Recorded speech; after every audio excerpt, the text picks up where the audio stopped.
I know what you're thinking. Installing crown molding yourself? No way. But I think you can do it. The crown molding is so pretty. It's kind of huge. It's gigantic, but it's gonna go at an angle like this on the ceiling, how crown molding usually does. So it's not gonna look as huge once it's up there. I had my neighbor hold it up to the ceiling so I can make sure it wasn't gonna be too big. It's also made out of foam, so it should be very easy to cut, and it's super lightweight. I'm super excited to figure out how to put this up.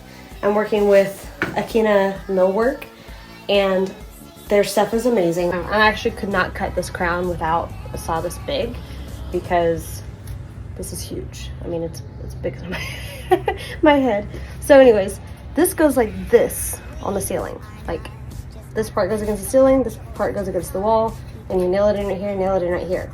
When you're cutting crown on the miter saw, you cut it upside down.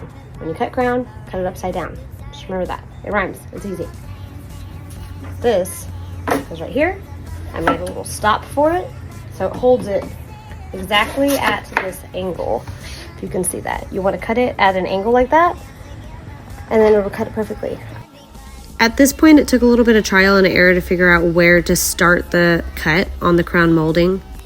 As you can see, the miter saw slides back and forth, but eventually I got it right.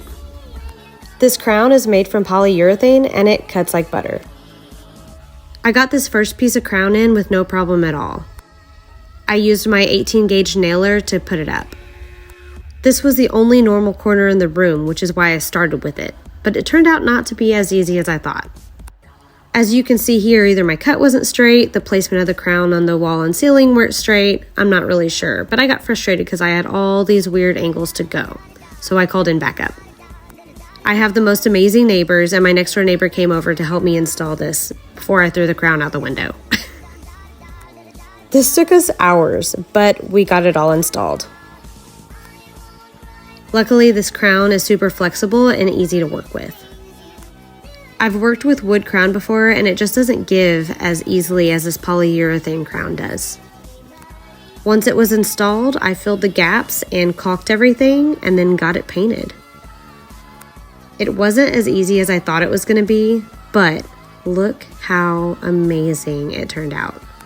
This room wouldn't have been the same without the crown, so I'm glad that we figured out how to install it. We had lots of hiccups along the way, but thanks to an amazing friend, we figured it out. Would you ever try installing crown yourself?